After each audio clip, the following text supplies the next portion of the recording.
2029 की पॉलिटिक्स में इनेलो को कांग्रेस और बीजेपी की टक्कर की पार्टी बनाने के लिए अभय सिंह चौटाला की पूरी फैमिली फील्ड में निकल चुकी है।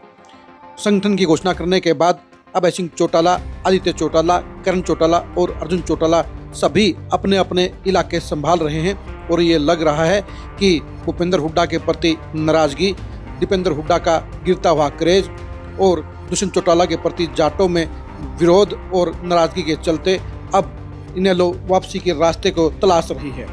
इसी बीच में करण सिंह चौटाला ने एक ऐसा ऐलान कर दिया है जो देखने और सुनने में तो बड़ा वजनदार लगता है, लेकिन जमीनी हकीकत पर उसके जीरो रिजल्ट निकलेंगे। नमस्कार, मैं हूं कुलदीप सुरान। आज हम चर्चा करेंगे करण चौटाला के एक ऐसे ऐलान की जो रोहतक को लेकर फोकस्ड है। करण चौटाला ने ऐलान कर दिया है कि वो रोहतक में घर लेंगे, रोहतक से पॉलिटिक्स चलाएंगे। चौधरी देवीलाल के बाद करण चौटाला ऐसा फैसला लेने वाले परिवार के दूसरे सदस्य हैं।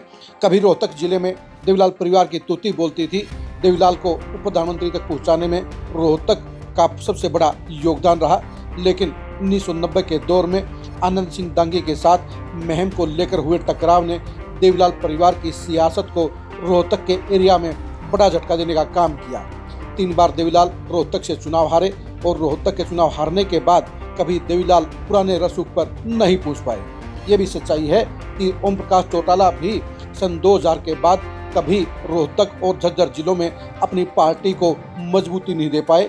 यहाँ पर भूपेंद्र हुड्डा के सत्ता में आने के बाद कांग्रेस का डंका बज रहा है, कांग्रेस का दबदबा है और ऐसे में करण सिंह चौटाला का ये फैसला कितना रंग दिखाएगा, कितना असर दिखाएगा, इसके ऊपर सवालिया निशान है। करण चौटाला ने पिछले हफ्ते 3 जगह पर जाकर यानी झज्जर और रोहतक जिलों में 3-4 प्रोग्रामों में शामिल होकर अपनी सक्रियता दिखाने का काम किया।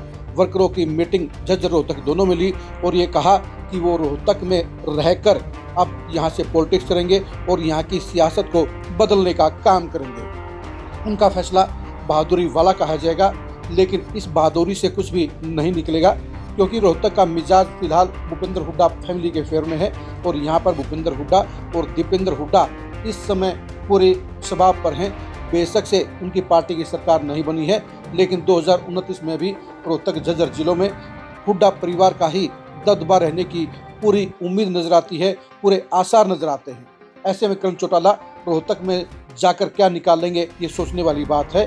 इसकी बजाय करण सिंह चौटाला को रणनीति बदलनी चाहिए। उन्हें उन इलाकों पर फोकस करना चाहिए जहां पर उनके परिवार के सदस्य, उनके परिवार के पार्टी के एमएलए 2009 और 2014 के इलेक्शन में विधायक बने थे।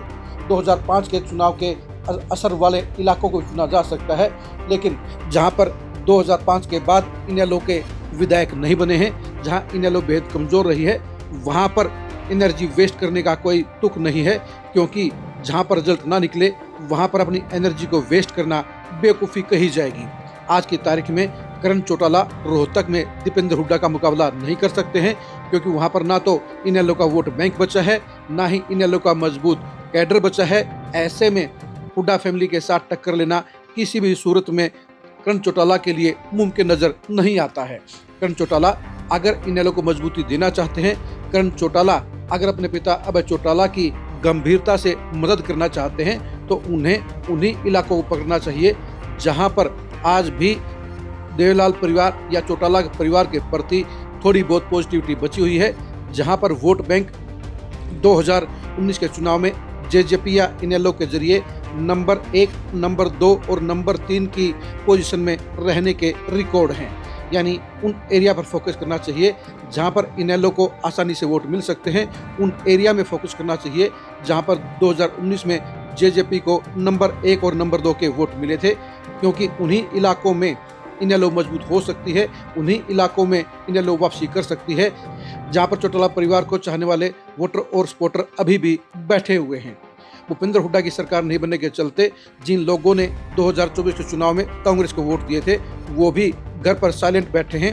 इनेलो के मजबूत होने पर वो भी इनेलो को वोट दे सकते हैं, लेकिन इसके लिए करण चौटाला, अभय चौटाला और अर्जुन चौटाला को उन इलाकों में लगातार एक्टिव होकर वर्किंग करनी होगी। तभी पुराना वोट बैंक और पुराना कैडर दोनों ही खड़ा हो पाएगा, तभी इनेलो उन इलाकों में कांग्रेस या बीजेपी को मजबूती की टक्कर दे पाएगी। झज्जर और रोहतक का रिकॉर्ड 2000 के बाद का बताता है कि यहाँ पर एक बार भी किसी हलके में इनेलो या जेजेपी का विधायक नहीं बना है। ऐसे में इन इलाकों में करण चौटाला का फोकस करना, करण चौटाला का पूरी ताकत लगाना समझदारी नहीं बल्कि बेवकूफ़ी कहलाई जाएगी। आप करण चौटाला की इस फैसले के बारे में क्या सोचते हैं, कमेंट करके जरूर बताइए। करण चौटाला क्या रोहतक में दीपेंद्र हुड्डा को मजबूती से चुनौती दे पाएंगे, इसके बारे में अपनी राय दीजिए। क्या रोहतक और झज्जर में 2029 में इनेलो का खाता खुल पाएगा, इसके बारे में अपनी राय दीजिए। आप हमारे फेसबुक पेज को फॉलो कीजिए, आप हमारे यूट्यूब चैनल को सब्सक्राइब कीजिए। नमस्कार।